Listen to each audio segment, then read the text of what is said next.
AP రాజకీయాల్లో చర్చనీయాంశంగా మారిన రఘురామకృష్ణం గారి వ్యాఖ్యలు ఖండిస్తున్నారు జడ శ్రావణ్ కుమార్ గారు. అయితే రాజకీయమైన ఆహ్, రాజకీయమైన స్వార్థం కోసం మతపరమైన స్వేచ్ఛను కోల్పోవడం, ప్రజలు కోల్పోయేలా చేయడం, మతపరమైన అసమానతలను తొలగించాలని కూడా జడ శ్రావణ్ కుమార్ గారు కోరుతున్నారు. ఈ నేపథ్యంలో ఈ నెల ఏలూరులో 28వ తారీఖు నుంచి జరుగుతున్న ఉద్యమంలో బాయ్‌కాట్ రఘురామకృష్ణంరాజు గారు అనే నినాదం కూడా స్టార్ట్ చేస్తున్నామని తెలుపుతున్నారు. దాని వివరాలు అడిగి తెలుసుకుందాం. సార్, అసలు ఎందుకు బాయ్‌కాట్ వరకు రావాల్సిన అవసరం ఏంటి? బాయ్‌కాట్ కాదు, బర్తరఫ్. రఘురామకృష్ణంరాజు ఐదర్ బాయ్‌కాట్ ఆర్ బర్తరఫ్. ఎందుకంటే రఘురామకృష్ణంరాజు ఒక డిప్యూటీ స్పీకర్ హోదాలో చేస్తున్నటువంటి అరాచకాలు అనేవి అది కాన్స్టిట్యూషన్కి వ్యతిరేకంగా ఉన్న పరిస్థితి. ఇప్పుడు తెలుగు వీర లేవరా అని ఒక ఆర్గనైజేషన్ స్టార్ట్ చేసి రాష్ట్ర వ్యాప్తంగా ఎవరెవరైతే ఎంప్లాయీసు చర్చ్కి వెళ్ళే ఎంప్లాయీసు రిజర్వేషన్లు ఎవరైతే పొందారో అలాంటి వాళ్ళ తల్లిదండ్రులు చనిపోతే ఆ తల్లిదండ్రుల సమాధుల్ని ఫోటోలు తీసి తద్వారా కలెక్టర్లకి కంప్లైంట్ చేసేటువంటి ఒక నీచమైన సంస్కృతికి రఘురామకృష్ణరాజు దిగజారిపోయాడు. నెంబర్ 2, ఒక చనిపోయిన తల్లిదండ్రుల యొక్క ఎమోషన్స్ని కూడా పిల్లల యొక్క వాళ్ళ రిజర్వేషన్స్ వాడుకుంటున్నారు అనేటువంటి ఒక దుర్మార్గకరమైనటువంటి ఒక క్రీడకి ఒక డిప్యూటీ స్పీకర్ హోదాలో ఒక రాజ్యాంగపరమైన హోదాలో ఉన్నటువంటి వ్యక్తి రావటం అనేది ఇది దేశ చరిత్రలో ఎప్పుడు జరగని విషయం. ఒక రఘురామకృష్ణంరాజు ఒక డిప్యూటీ స్పీకర్గా రాజ్యాంగ పదవిలో ఉంటూ తీసుకుంటున్నటువంటి జీతం ఈ రాష్ట్రంలో క్రైస్తవులు, దళితులు కూడా ఇస్తున్నటువంటి జీతమే. సో నువ్వు when you are accepting some amount as a salary and you are enjoying all benefits provided by the government and one side and other way you are telling I don't want Dalit and Christian votes. So there is no balance between these two things. So my demand is, when you straight away deny the votes of Dalit and Christians, you be resigned, or else government atanu bartaraf cheyali. So 28th ఏలూరులో జరిగేటువంటి దళిత క్రైస్తవ సమరశంకారావు సభకి రాష్ట్ర వ్యాప్తంగా 1,00,000 మంది పైగా రాబోతున్నారు. వీళ్ళందరి నినాదం ఒకటే, బాయ్కాట్ ఆర్ బర్తరఫ్. Boycott Raghurama is from Dalit and Christov people. Bartaraf is demand to the government. Sir, అయితే మీరు ఇలా అంటున్నారు. ఆయన ఏమంటున్నారంటే మత వివక్ష లేని, కుల వివక్ష లేని సమాజాన్ని నిర్మించాలని నేను ఇలా చేస్తున్నాను. వాళ్ళు ఒకవేళ క్రిస్టియన్ కానప్పుడు ఆ మతం కింద వాళ్ళు కన్సిడర్ చేయకుండా అందరం సమానం అనే ఇదిలో ఫాలో అవ్వాలని నేను ఇలా అంటున్నానని ఆయన అలా చెప్తున్నారు.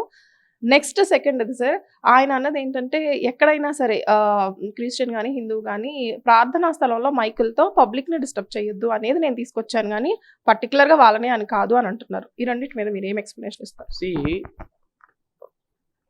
ఇప్పుడు నేనేమంటానంటే రఘురామకృష్ణంరాజు అనేటువంటి ఒక వ్యక్తి క్రైస్తవులుగా మారకుండా ఎవరైతే చర్చిలకు వెళుతున్నారో రిజర్వేషన్ దాంట్లో వాళ్ళ క్యాస్ట్ సర్టిఫికెట్లు రద్దు చేయండి, లేకపోతే వాళ్ళ కుల ధృవీకరణ పత్రాలు రద్దు చేయమని అంటున్నారు. నేనేమంటాను అంటే రఘురామకృష్ణంరాజు ఒక డిప్యూటీ స్పీకర్ హోదాలో he is not an ordinary man. నాలాగా ఒక సామాన్యమైన వ్యక్తి కాదు, ఇప్పుడు మీలాగా ఒక జర్నలిస్టు కూడా కాదు. ఒక రాజ్యాంగబద్ధమైన పదవిలో కూర్చున్నటువంటి ఒక వ్యక్తి ఒక పని చెయ్యండి, ఈ పని చేయండి అని కంప్లైంట్ చేస్తే ఆ కంప్లైంట్ మీద ఫాస్ట్ యాక్షన్ ఉంటుందా ఉండదా? అధికారులు ఖచ్చితంగా ఆయన మాట వింటారా వినరా? ఈ దేశంలో ఆర్టికల్ 25 ప్రకారం చర్చికి వెళ్ళటం, నేనే హిందూ అమ్మ, నేను చర్చికి వెళ్తున్నా, చర్చికి వెళ్ళినంత మాత్రాన నా క్యాస్ట్ సర్టిఫికేట్ రద్దు చేయాలా కదా? క్రిస్టియన్గా మారిన సందర్భం ఎప్పుడు? నువ్వు వాలంటీర్గా కన్వర్షన్ అయితే బాప్టిజం తీసుకొని నువ్వు అడగటం కాదు, నేనే అడుగుతా క్యాస్ట్ సర్టిఫికేట్ రద్దు చేయమని. చర్చికి వెళుతున్నటువంటి వ్యక్తి, బైబిల్ పట్టుకున్నటువంటి వ్యక్తి, ఇంట్లో ఫోటో పెట్టుకున్నటువంటి వ్యక్తి, తల్లిదండ్రుల్ని సమాధులు చేసినటువంటి వ్యక్తుల యొక్క కాస్ట్ సర్టిఫికేట్లకు రద్దు చేయమని నువ్వు అధికారులని ప్రలోభ పెడుతున్నావు అనేది నా బాధ. when you are asking a constitutional right to implement in a particular way, I don't have any objection, but you are influencing officers. ఒక ప్రభుత్వంలో ఒక కాన్స్టిట్యూషనల్ పోస్ట్లో కూర్చొని, ఒక గవర్నర్ హోదాలో కూర్చొని, డిప్యూటీ స్పీకర్ హోదాలో కూర్చొని నువ్వు పలానా వాళ్ళ మీద టార్గెట్ చేయండి, పలానా ప్రార్థనా మందిరాల మీద టార్గెట్ చేయండి. ఇప్పుడు కేవలం చర్చిల్లోనే మైకులు ఉన్నాయా? మిగతా ప్రార్థనా మందిరాల్లో మైకులు లేవా? మిగతా వాళ్ళు మనం మనం వినాయక చవితి చేసుకుంటాము. వినాయక చవితి అప్పుడు ఎన్ని రోజుల పాటు మా అమ్మవారి నవరాత్రులు చేసుకుంటాము. ఇవన్నీ కూడా మైకులు వాడతాము. డిస్టర్బెన్స్ జరుగుతుంది. ఆ పర్టిక్యులర్ సందర్భంలో ఎవ్రీ సండే చర్చిలకి వెళ్ళేవాళ్ళు మైక్ పెట్టుకుంటే డెసిబెల్స్ పర్సెంటేజ్‌లో ఉంటుంది. నువ్వు వెళ్ళేసి చర్చిలకి పర్మిషన్ ఉందా? ఈ దేశంలో, ఈ రాష్ట్రంలో ఎన్ని హిందూ దేవాలయాలకు పర్మిషన్స్ ఉన్నాయి? ఔట్ ఆఫ్ 100లో 95% దేవాలయాలకు పర్మిషన్ ఉండదు. అంత మాత్రం చేత వాటన్నిటి మీద నేను వెళ్ళగలుగుతానా? నేను వెళ్ళటం అది ప్రజాస్వామ్యమా? అసలు పర్మిట్ చేయటం అధికారుల తప్పు. ఒక టెంపుల్ కన్‌స్ట్రక్షన్ 5 సంవత్సరాలు పడుతుంది. పర్మిషన్ లేకుండా చర్చెస్ కట్టడం అధికారుల తప్పు. కట్టిన 50 సంవత్సరాల తర్వాత వచ్చి నేను కూలగొట్టేస్తాను అంటే? నీకు పర్మిషన్ తీసుకురా అంటే? నీ మైక్ పెట్టుకోవడానికి పర్మిషన్ లేదు అంటే? ఒక డిప్యూటీ స్పీకర్ హోదాలో నీకున్న అర్హత ఏంటి? Why you are addressing these issues individually? Why you are addressing letters to DGP? So కాబట్టి రఘురామకృష్ణంరాజు కేవలం పొలిటికల్ మైలేజ్ కోసం చేస్తున్న డ్రామా ఇది. జై శ్రీరామ్ నినాదం ఇవన్నీ కూడా రఘురామకృష్ణంరాజు మినిస్టర్ పదవి రాకపోవడంతో చేస్తున్న డ్రామా. తద్వారా దళిత క్రైస్తవులు, హిందువులకు మధ్య ఒక గ్యాప్ సృష్టించాలని చేస్తున్నటువంటి డ్రామా తప్ప దీంట్లో ఎటువంటి ట్రూత్ లేదనేది నాకున్న భావం. సార్ అయితే పర్మిషన్ లేకుండా దేవాలయాలు కట్టకూడదు. పర్మిషన్ లేని చర్చెస్ కూడా గల్లీకి 2 కనిపిస్తున్నాయి ఇప్పుడు. అంటే దేవుడిని తప్పుపట్టడం కాదు, ఇక్కడ ప్రార్థనని తప్పుపట్టడం కాదు. పర్మిషన్ లేని చర్చిలు కూడా చాలా ఉన్నాయి. నెక్స్ట్ ఆయన దశమ భాగం తీసుకునే దేవుడు, మేకుల దేవుడు అంటూ కామెంట్ చేయడం కూడా ఇట్స్ వేరే వేలో కరెక్ట్ కాదు. అయితే దశమ భాగం తీసుకుంటున్నారు కదా, నిజమే కదా చర్చిల్లో? Should I ask one thing? ప్రతి టెంపుల్లో ఆఫరింగ్లు వేస్తారు. దశమ భాగం ఈజ్ నాట్ లీగల్లీ. ఇప్పుడు చర్చికి వెళ్తున్న వాళ్ళంతా దశమ భాగం. నేను కొన్ని వందల సార్లు చర్చికి వెళ్ళా. ఒక్కరోజు కూడా ₹1 వేయలా నేను. అంత మాత్రం చేత నన్ను ప్రివెంట్ చేశారా? ఇట్ ఈస్ వాలంటర్లీ ఆఫరింగ్ అనేది, కానుక అనేది it's voluntarily. Nobody will prevent or nobody will. నువ్వు ఇన్సిస్ట్ నువ్వు తిరుమల వెంకటేశ్వర స్వామి దగ్గరికి వెళ్తున్నావు, నువ్వు ఎంత వేస్తావు అనేది నీ ఆత్మ ఇష్టానుసారం వేస్తావు నువ్వు. Nobody will insist you. కొన్ని చర్చిలు డిమాండ్ చేస్తే ఆ డిమాండ్ చేసేటువంటి చర్చిలకు ఎవరు వెళ్ళరు. ఇప్పుడు నేను ఒక ఎంప్లాయీని, నేను చర్చికి వెళ్తున్నాను, డిమాండ్ చేయటం అంటే ఏంటి? నువ్వు ఇవ్వకపోతే రావద్దు అంటారా? అసలు అనరు, ఆ మాట అనరు. బికాజ్ నువ్వు ఇవ్వకపోతే రావద్దంటే నీ చర్చి కాదు, ఇంకో 100 చర్చిలు ఉన్నాయండి, నీది ఒక్కటేనా ఏంటి? అదేమన్నా కోర్టా నువ్వు రావద్దు అంటానికి? బికాజ్ ఇది ఒక ప్రాపగండా మాత్రమే. దశమ భాగం ఇవ్వాలి అంటే దశమ భాగం ఇవ్వని ఎంప్లాయీస్ కొన్ని లక్షల మంది ఉన్నారు. దశమ భాగం ఇవ్వాలి అనేది రూల్ కాదు. ఒకవేళ అలాంటి ఎవరైనా రూల్ పెడితే వాళ్ళు ఎవరైతే వ్యక్తిగతంగా దానివల్ల ఇబ్బంది పడుతున్నారో వాళ్ళు మాట్లాడతారు. నువ్వెవరివి? నీకు అథారిటీ ఏంటి? నీకు చూపించు. దశమ భాగం ఇవ్వకపోతే నన్ను చర్చికి రావద్దన్నారన్న ఒక్క పర్సన్ చూపించండి. అసలు దానికి ఏమైనా లాజిక్ ఉందా? నా ఛానల్ చూడకపోతే నువ్వు టీవీ చూడొద్దని మీరు అనగలరా? This is no logic at all. So churches 2 చర్చిలు కనపడుతున్నాయి అంటున్నారు. అనధికారికంగా చర్చెస్ కనపడితే ప్రభుత్వం ఖచ్చితంగా యాక్షన్ తీసుకోవాలి. దానికి నువ్వు పూనుకోవాల్సిన అవసరం లేదు. సో నేను కొన్ని విషయాస్ని మనం సెన్సిటివ్గా ఉంటాయమ్మా, వాటిని మనం టచ్ చేయకూడదు. మతం అనేది ఒక సెన్సిటివ్ ఇష్యూ. అసలు ఆ చర్చి కట్టడానికి, ఆ దేవాలయం కట్టడానికి కొన్ని నెలల పాటు కళ్ళు మూసుకొని ఇప్పుడు ఫర్ ఎగ్జాంపుల్ మనం ఒక ఇల్లు కడుతున్నాం, ఒక ప్లాన్ తీసుకున్నాం. ఈ ప్లాన్ తీసుకుని కడుతున్న ఇంట్లో ఒక చిన్న ప్రహరీ గోడ నువ్వు డీవియేట్ అయ్యి కడితే 1 వీక్లో నీకు నోటీస్ వస్తుందా రాదా? దానికి ఒక మానిటరింగ్ టీం ఉండదా? మున్సిపల్ కమిషనర్లు నువ్వు ఎలా బిల్డింగ్ కడుతున్నావు, అకార్డింగ్ టు ది నామ్స్ కడుతున్నావా లేదా, అకార్డింగ్ టు ది రూల్స్ కడుతున్నావా లేదా, డీవియేట్ అయ్యి ఏమన్నా పిట్ట గోడ కడుతున్నావా, ప్రహరీ గోడ కడుతున్నావా అని వస్తారా రారా? మరి ఈ చర్చెస్, ఈ దేవాలయాలు పర్మిషన్ లేకుండా కడుతుంటే అధికారులు ఏం చేస్తున్నారు? అసలు ఫస్ట్ ఆఫ్ ఆల్ అధికారుల మీద చర్యలు తీసుకోవాలి కదా. ప్రభుత్వంలో ఉంది మీరు కదా. సో అధికారుల మీద చర్యలు తీసుకోండి.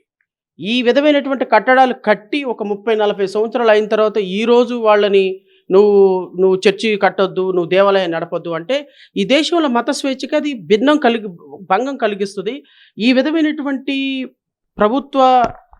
ప్రభుత్వం ఈ విధమైనటువంటి యాక్టివిటీసు ఒకలాంటి డిఫెన్స్ మోడ్లోకి మతాన్ని నెట్టేస్తాయి. స్వేచ్ఛగా, స్వతంత్రంగా బైబిల్ పట్టుకొని గుళ్ళోకి వెళ్ళి ప్రార్థన చేసుకోవాలి, చర్చిలోకి వెళ్ళి ప్రార్థన చేసుకోవటం అనేది ఒక సెంటిమెంట్. ప్రశాంతత కోసం ఒక గుడికి వెళ్తాం, ప్రశాంతత కోసం ఒక చర్చికి వెళ్తాం, ప్రశాంతత కోసం మసీదుకి వెళ్తాం. ఎవడన్నా మనల్ని చూస్తున్నాడా మనం మసీదుకి వెళ్తుంటే, మనల్ని ఎవడన్నా చర్చికి వెళ్తుంటే చూస్తున్నాడా అని వెళ్ళిన తర్వాత నువ్వు ఎలా ఉండగలుగుతావు అక్కడ ప్రశాంతంగా? It's a basic structure of the కాన్స్టిట్యూషన్కి అది violate. So Raghurama Krishnam Raju he has to repent one day. నేను నా పోరాటం రఘురామకృష్ణంరాజు మీద కాదు. ఒక అధికారిగా ప్రభుత్వంలో ఉన్నతమైన స్థానంలో ఉండి you are influencing officers. You are targeting Christianity. You are targeting SC scheduled caste people which is not acceptable. అది నా పాయింట్. ఈ మధ్య సార్ ఒకటి జీవో పాస్ అయింది. తిరుమల తిరుపతి దేవస్థానంలో ఓన్లీ హిందుత్వానికి చెందిన ఎంప్లాయీసే అపాయింట్ అవ్వాలి అనేది వచ్చింది. దానిపైన మీ అభిప్రాయం? తప్పే ఉందమ్మా. ఇప్పుడు తిరుమల వెంకటేశ్వర స్వామి మీద అపారమైన నమ్మకం ఉన్న వాళ్ళు మాత్రమే తిరుమలలో ఉండాలి. తిరుమలలో పూజ చేసేవాళ్ళు కానీ, తిరుమలలో పనిచేసేవాళ్ళు కొని వెంకటేశ్వర స్వామి భక్తులే అయ్యి ఉండాలి. ఆయన మీద విశ్వాసం ఉండాలి. ఆ దేవుని మీద కాకుండా వేరే ఎవరి మీదైనా విశ్వాసం ఉన్నవాళ్ళు అక్కడ పని చేయటానికి అర్హత ఉండదు. ఇప్పుడు చర్చిలో హిందువులను పనిచేయమని మనం అనకూడదు కదా. బికాస్ ఆ చర్చి గవర్నమెంట్, ఇప్పుడు తిరుమల వెంకటేశ్వర టీటీడీ బోర్డు అనేది గవర్నమెంట్ బోర్డు, గవర్నమెంట్ పాలసీ. ఒకవేళ చర్చి గవర్నమెంట్ నడుపుతుంది అనుకో, ఎక్కడైనా ఆ చర్చిలో హిందువులు ఉండకూడదు అంటాను నేను. మసీదు ఎవరైనా గవర్నమెంట్ నడుపుతుంది అనుకో, ఆ మసీదులో హిందువులు ఉండకూడదు. ఎందుకు అంటే ఆ చర్చి, ఆ టెంపుల్, ఆ మసీదు అనేది ఆ సాంప్రదాయాలని ప్రతి క్షణం ప్రతిబింబించాలి అంటే ఆ మతాలని, ఆచారాలని నమ్మాలి.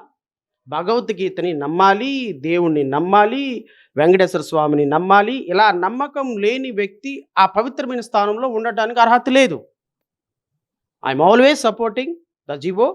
అక్కడ ఎవరైతే ఒకవేళ నీకు జాయిన్ అయిన తర్వాత నీ విశ్వాసం అక్కడ బాగాలేదు, నీకు వేరే దేవుడి మీద విశ్వాసం వచ్చిందనుకో, you resign and get out from the temple. నేను రఘురామకృష్ణరాజు అంటే నీ క్రైస్తవులు, క్రిస్టియన్లు, ఎస్సీలు అంటే పడదు కదా, మంచిది ఇప్పుడు కనువిప్పు కలిగింది కదా, you resign and you fight against Christians and Dalit. అప్పుడు వరకు నిన్ను ఏమనను. నువ్వు రాజ్యాంగబద్ధ పదవిలో కూర్చున్నావా, you should come and you should obey by the rules. నువ్వు కాదు, నేను వ్యక్తిగతంగా పోరాటం నేనున్నాను, నాకు జడ్జి పోస్ట్ నచ్చలా, నాకు ప్రభుత్వం మీద ప్రజల కోసం పోరాడాలనిపించింది, రిజైన్ చేశాను, బయటకు వచ్చాను. I'm fighting for the people and I'm fighting against the government. అంతేగాని జడ్జి స్థానంలో కూర్చొని ప్రభుత్వాన్ని, హైకోర్టుని విమర్శించవచ్చా? It's my personal view. నువ్వు కాన్స్టిట్యూషనల్ పార్టీలో కూర్చున్నప్పుడు you just come out from the job and then do whatever you nonsense you want. That is my view. Sir, ఆయన గట్టిగా దళితులని టార్గెట్ చేస్తారంటానికి ఒక స్ట్రాంగ్ రీజన్ చెప్పండి. ఒక ప్రూఫ్, ఒక reason. 1924లో Jaganmohan Reddy ప్రభుత్వంలో ఆయన మీద 5-6 SC/ST కేసులు పెట్టారు.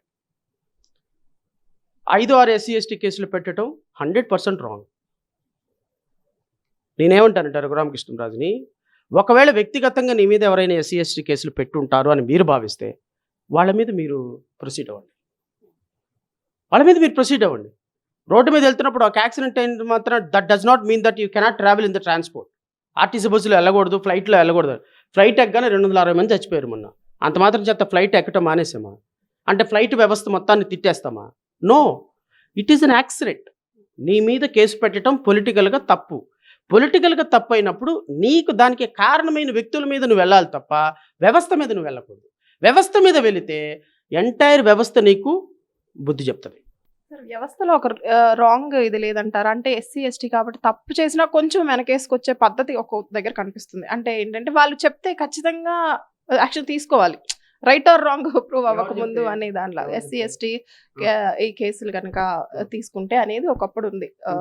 జనాల్లో కూడా అది ఇప్పుడు ప్రబలంగా ఉంది. అది ఏమంటారు, అసలు కరెక్టేనా? నాకు ఒకటి చెప్పండి, ఈ దేశంలో ఏ వ్యవస్థ పర్ఫెక్ట్గా పనిచేస్తుంది? మీడియా పొల్యూట్ అవ్వలేదా? న్యాయ వ్యవస్థ పొల్యూట్ అవ్వలేదా? SC/ST కేసులు పక్కన పెడితే ఆడపిల్లలు 498 డౌరీ హెరాస్మెంట్ కేసెస్లో ఆడపిల్లలు అవుట్ ఆఫ్ 100లో 98% కేసులు తప్పులు కాదా? పోక్సో కేసులు తప్పులు కాదా? పొలిటికల్గా కరప్షన్ కేసులు తప్పులు కాదా? ఏ చట్టం, ఏ సెక్షన్ ఆఫ్ లా మిస్యూజ్ అవ్వలేదు చెప్పండి నాకు. Show me one section, one system. So system is always corrupt. దాన్ని మనం రిపేర్ చేసుకుంటూ రావాలి. దానికోసం ఇన్ని వ్యవస్థలు ఉంది. జడా శ్రవణ్ కుమార్ ఉంది అందుకే, నువ్వు ఉంది అందుకే, రఘురామకృష్ణరాజు ఉంది అందుకే. System is always corrupt. System always will corrupt, always will will continue to corrupt. System ని సరిచేసే విధానంలో పర్సనల్ గా వెళ్ళిపోతున్నాయి ఎందుకు సార్ గొడవలు కానివ్వండి విధానం పర్సనల్గా ఏం వెళ్ళటం లేదు. Raghurama Krishna Raju is very good friend of mind. నేనేం పర్సనల్గా తీసుకోవట్లేదు, ఆయన పర్సనల్గా తీసుకోవట్లా. మన హైకోర్టులో కలిసినప్పుడు షేక్ హ్యాండ్ ఇచ్చాడు, షేక్ హ్యాండ్ ఇచ్చాను. బాగున్నారా శ్రవణ్ గారు అన్నాడు, బాగున్నాను సార్ అన్నాను. We are fighting for this system, nothing personal. రేపొద్దున రఘురామకృష్ణరాజు నేను కలిసి భోజనం చేయొచ్చు, రఘురామకృష్ణరాజు. బట్ రఘురామకృష్ణరాజు చేసే యాక్టివిటీ, జడా శ్రావణ్ కుమార్ చేసే activity accordance with the law ఉండాలి. Accordance with the personal no personal enmity. Jaganmohan రెడ్డికి నాకేమైనా పర్సనల్ ఉందా, చంద్రబాబు నాయుడుకి నాకేమైనా పర్సనల్ ఉందా, ఏం ఉండదు. It is always fighting and for better society we are also fighting. Final ఇప్పుడు మీరు 1000 మెంబర్స్ ఒక టీమ్ ఒక దళం లాగా క్రియేట్ చేస్తామని చెప్తున్నారు. ముందు దళిత ఒక లీగల్ ఫోర్స్ దళిత క్రైస్తవ ఉద్యమం కోసం ప్రాపర్ ఉద్యమం దాని ఏంటి విధానం ఏంటి? Media is so so so so badly projecting Christianity, very badly projecting Christianity. చాలా మంది యాక్టర్స్ వీళ్ళంతా కూడా ఇన్స్టాగ్రామ్లో, యూట్యూబ్లో they are very very badly projecting and propagating Christianity which is not good. ఎందుకంటే ఎవ్రీవేర్ రాంగ్ ఈజ్ దేర్. ప్రతి సిస్టంలో wrong ఉంది. హిందువులో రాంగ్ ఉంది, ముస్లిమ్స్లో రాంగ్ ఉంది, క్రైస్తవులో రాంగ్ ఉంది. That does not mean that you can project badly. So bad projection, సర్కాస్టిక్గా మాట్లాడటం, ఒక దాన్ని హైప్ క్రియేట్ చేయటం, ఒక టార్గెటెడ్ బేసిస్ తోటి దశమ భాగాలు తీసుకుంటున్నారని, లేకపోతే సాక్ష్యం చెప్పేటప్పుడు రకరకాల వ్యూస్ పాయింట్లు వస్తూ ఉంటాయి. ఇప్పుడు మా అబ్బాయి నడవలేకపోతున్నాడు, ఈ దేవుని నమ్ముకోగానే నడిచాడు అని చెప్పగానే అదొక విధమైనటువంటి సర్కాస్టిక్ తోటి ఒక యూట్యూబ్లో ప్రొజెక్షన్ వస్తుంది. ప్రతి చోట ఉంది అది. దాన్ని బయటకు తీసుకురావటంలా ఈ విధమైనటువంటి వాటికి ఫుల్ స్టాప్ పెట్టాలి. ఒక సీరియస్నెస్ ఉండాలి. మతం అనేది ఒక విశ్వాసం. One should not hurt others feeling. నేను క్రైస్తవ మతంగా, నేను హిందూ మతంగా ఇంకొక మతాన్ని విమర్శించటం, ఇద్దరు క్రిస్టియన్స్ విమర్శించడం తప్పు, హిందువులు విమర్శించడం తప్పు, మహమ్మదీయులు విమర్శించడం తప్పు. ఎవరి మతాలని వాళ్ళకున్న హక్కుల్ని పరిరక్షించుకుంటూ ఇతర మతాలని గౌరవించాలి. That is what constitution says. And also Shravan Kumar is also endorsing the same. Thank you sir.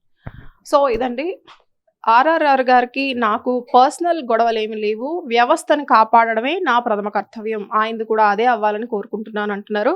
అయితే ఒక 1000 మెంబర్స్తో లీగల్ ఫోర్స్ అనేది స్టార్ట్ చేయడం జరుగుతుంది. దాని మెయిన్ ఎజెండా ఎవరైనా సరే మతానికి విరుద్ధంగా, మతాన్ని కించపరిచేలా చేసే వారిపై డెఫినెట్గా యాక్షన్ తీసుకుని టీం లాగా అది రానుంది అని కూడా చెప్తున్నారు. ఎవరైనా సరే మతాన్ని, ఏ మతం వారు ఆ మతాన్ని గౌరవించాలి, పక్క మతాన్ని కూడా వీలైతే గౌరవించాలి, కానీ అనుచితంగా వ్యాఖ్యానించకూడదు, చిన్న చూపు చూడకూడదు అని కూడా చెప్తున్నారు. వ్యవస్థను కాపాడడమే మనందరి లక్ష్యం అని కూడా చెప్తున్నారు Jada Shravan Kumar garu. So video journalist కిరణ్తో అనుష, ఆంధ్రప్రభ, విజయవాడ నుంచి.